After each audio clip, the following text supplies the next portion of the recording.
your favorite shopping destination, Value Zone Hypermart. ఇప్పుడు మన అమీర్పేట్ లో పిల్లర్ నంబర్ 1081 వద్ద. హాయ్ హలో నమస్తే, welcome back to iDream media.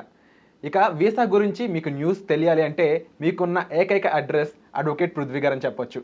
High court advocate Prithvi గారు ఇప్పుడు మనకి అమెరికన్ వీసాయే కాకుండా ఆస్ట్రేలియన్ వీసా, లండన్ వీసాకు సంబంధించి కూడా ఎన్నో విషయాలు మన ముందు తీసుకొస్తూ డిఫరెంట్ విషయాల మీద ఎపిసోడ్స్ అయితే ఇస్తున్నారనమాట. ఇక ఈరోజు కీలకమైన విషయం అమెరికన్ అప్డేట్.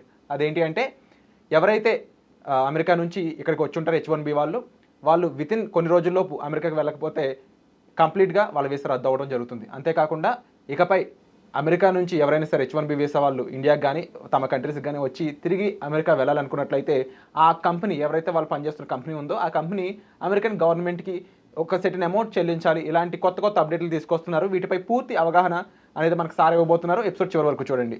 నమస్కారం సార్. నమస్తే విరాట్. అసలు ఏం చేస్తున్నాడు ట్రంప్, ఎందుకు చేస్తున్నాడు ఇలాగా, ఎవరి మీద పంతం, ఎవరి మీద కసి?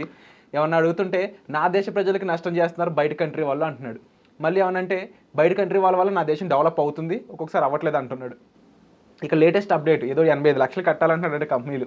కాస్త ఎక్స్ప్లెయిన్ చేస్తారు అది. ఒకప్పుడు మనకి మొహమ్మద్ బిన్ తుగ్లక్ అని ఒక నియంత పరిపాలించాడు భారతదేశానికి.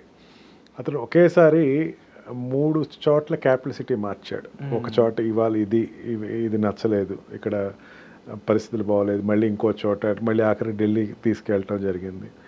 దీనివల్ల ఏమైందంటే చాలామంది మధ్యలో చనిపోవడం జరిగింది. అన్నిసార్లు యుద్ధం అయితే బ్రహ్మాండంగా చేశాడు, కానీ మొహమ్మద్ బిన్ తుగ్లక్ అని చెప్పేసి అతను ఎందుకన్నారంటే తుగ్లక్ అంటే పిచ్చివాడు అని పేరు కూడా వచ్చేసి. Tughlaq is nothing but A madness of person. ఇప్పుడు ట్రంప్ కూడా తను చెప్పే రీజన్స్ని ఆ రకంగానే చెప్తున్నాడు అన్నట్టు. బేస్ ఏదైతే ఉందో ఆ బేస్ని నరికేసుకుంటా బయట ప్లాంటేషన్ ట్రై చేస్తున్నాడని చెప్పచ్చు. H1B వీసా అప్లై చేసిన వాళ్ళు వీసా కావాలంటే భారతదేశం దాంట్లో 88 lakhs వరకు వస్తుంది. 88 lakhs కట్టిన వాడు he can come for pickup అయిన వాడు H1B వీసాకి వెళ్ళొచ్చు అన్నది తన నిర్దేశం. దాన్ని ఈ రోజు నుంచి అమలు 21st కల్లా వాళ్ళు చేసేయాలి. అంటే 21st కల్లా రాని వాళ్ళందరూ కూడా they have to pay what we call this $1 lakh అని చెప్పేసి ఒక ఆర్డినెన్స్ అయితే తీసుకున్నాడు. ఫస్ట్ ఇంకా దారుణమైన ఆర్డినెన్స్ ఇచ్చాడు. ప్రతి సంవత్సరం $1 lakh కట్టాలనేసరికి మళ్ళీ క్లారిటీ ఏదో ఇచ్చినట్టున్నాడు. ఇవన్నీ కూడా నేను టాప్ 10 కంట్రీస్ని డిస్కస్ చేసి తీసుకున్నాను అన్న. అంటే మైక్రోసాఫ్ట్ కానీ లాంటి గూగుల్ కంపెనీ కానీ వీళ్ళందరితో తీసుకుని నిర్ణయం అన్నాడు. మేబీ అది తీసుకున్నాడో లేదు తెలియదు, కానీ అక్కడ ఉండేటువంటి పొలిటీషియన్స్ కూడా తీసుకున్నాడో ఏదో చెప్తున్నాడు, అంతేగాని వాళ్ళు ఇచ్చారు లేదు, వాళ్ళు ఏం మాట్లాడలేదు ఎజన్నాం. ఈ రకంగా తీసుకుంటే వల్ల ఏంటంటే నిర్ణయం వల్ల ఏంటంటే ప్రతివాడు H1B కావాలి అంటే దగ్గర దగ్గర ₹1 కోటి ఇన్వెస్ట్ చేసి వెళ్ళాలి అని చెప్పేసి ఒక వాట్ వి కాల్ నిర్దిష్టమైతే ఇచ్చాడు. ఆ కంట్రీకి నిజంగా తనకి అంత పాలసీ తీసుకునే డిసిషన్ ఉందా ప్రెసిడెంట్కి అనేసరికి విత్ రిగార్డింగ్ టు వీసా స్ట్రక్చర్స్కి మాత్రం హీ కెన్ పే ఎంతైనా పెంచి సెక్యూరిటీ మెజర్స్ కింద చెప్పి తన అడిగేటువంటి అధికారం అయితే తనకు ఉంది. క్వాలిటీ వాళ్ళు వస్తారు.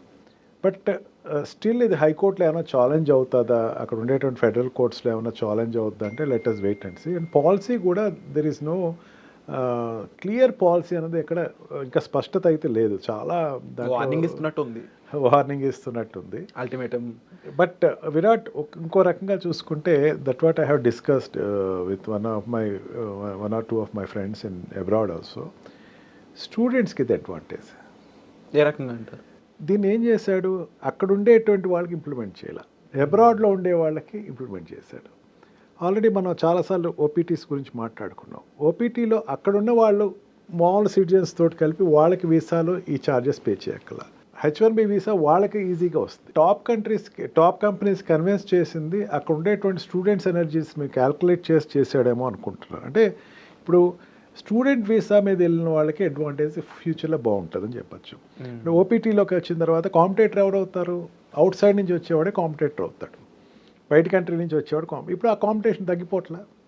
ఇప్పుడు వాళ్ళకి కంపెనీ వాడు ఏం చేస్తాడు, లోపల ఉన్నటువంటి స్టూడెంట్స్ని తీసుకుంటాడు. లోపల ఉండేటువంటి ఓపీటీలో ఉన్న వాళ్ళు తీసుకుంటారు. Of course they are not experienced person కాదు, కాకపోతే వాళ్ళు ట్రైనింగ్ చేసుకుంటాడు, ఇంకొక ఆప్షన్ లేదన్నట్టు. అండ్ ఇంకో రకంగా చెప్పాలంటే ఇది ఖచ్చితంగా అక్కడ ఉండేటువంటి కంపెనీస్ రెవల్యూషన్ అయితే ప్రకటిస్తుంది దీని మీద. ఎందుకంటే నో డౌట్ 17% వాళ్ళు ఇండియన్స్ ఉన్నారు అనేది ఒక లెక్క ఏదో ఉంది, 12% చైనీస్ ఉన్నారు, అండ్ మొత్తం దానికన్నా ఎక్కువ ఇండియన్స్ ఉన్నారు. అండ్ అక్కడ అబ్రాడ్ మీద ఆధారపడి ఎంప్లాయ్మెంట్ ఉన్నవాళ్ళు మోర్ దెన్ 40%, 40 to 50% అండి స్కిల్డ్ పర్సన్స్. స్కిల్డ్ వాళ్ళు అక్కడ లేరు. స్కిల్డ్ వాళ్ళు ఇంకో కంట్రీ నుంచి తెచ్చుకోవాలి. Either it may be from England, either it may be from India, either it may be from China అని చెప్పచ్చు. వీళ్ళని తీసుకురావాలంటే ఇప్పుడు వీళ్ళందరికీ అమౌంట్ ఎవరు కట్టాలి? వాళ్ళేం కట్టరు, ఎంప్లాయర్ కట్టాలి. ఇప్పుడు ఎంప్లాయర్ కడతాడంటే ఎంప్లాయర్ ఖచ్చితంగా కట్టడు. ₹1 పెట్టి ఒకరిని తెచ్చుకుంటాం అంటే it is not a joke. వాడికి ఖచ్చితంగా నాకు అక్కర్లేదు లేని లోపల ఉండడం తీసుకుంటారు. చాలా కాన్సిక్వెన్సెస్ ఉంటాయి. కాన్సిక్వెన్సెస్. సో ఓవరాల్గా ఫైనల్గా చెప్పాలంటే ఇది ఇంకా కోర్టులో కూడా దీన్ని అప్లై చేయడం ఎలా పాసిబుల్ అవుతుంది ఏంటి అనే చర్చలు జరిగే ఛాన్స్ అయితే ఉంది. ఖచ్చితంగా కోర్టుకి వెళ్ళొచ్చు, దాని స్టే తెచ్చుకోవచ్చు. మనం ఆల్రెడీ ఇంతకుముందు సిటిజన్షిప్ గురించి మాట్లాడుతున్నాం. డెఫినెట్లీ కంపెనీస్ అన్నీ కూడా company are not satisfied with this. Almost all అన్ని కంపెనీస్ న్యూసెస్ చూశాను, వాళ్ళు కూడా సాటిస్ఫాక్టరీగా ఇప్పటివరకు ఏ స్టేట్మెంట్ ఇవ్వాలి, they are going to react upon it.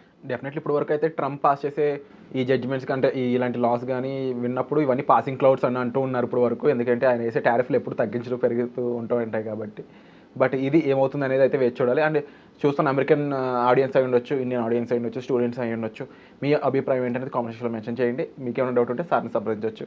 వచ్చే ఎపిసోడ్లో మళ్ళీ కలుద్దాం. Thank you so much. And for more videos, Please subscribe to iDream. Please subscribe to iDream. Please subscribe iDream. And please subscribe to iDream. For more videos, subscribe to iDream. please like, share and subscribe to the channel. Congratulations, iDream. Subscribe to iDream. Subscribe to iDream. So subscribe to iDream Media. iDream की iDream team अंदर की huge congratulations. Please subscribe iDream Media. Please subscribe to iDream. Subscribe iDream. Please subscribe to iDream. iDream అంటే నా కళల channel subscribe చేసుకున్న నోరు తిరుగుతలేదు, మీరైతే గంట గుర్తు కొట్టండి. For more such videos, please subscribe to iDream. Subscribe to iDream. Please subscribe to iDream. Please subscribe iDream Media. Please do subscribe to iDream. Please subscribe to iDream Media. For best entertainment and information, please subscribe iDream. And don't forget to subscribe to iDream.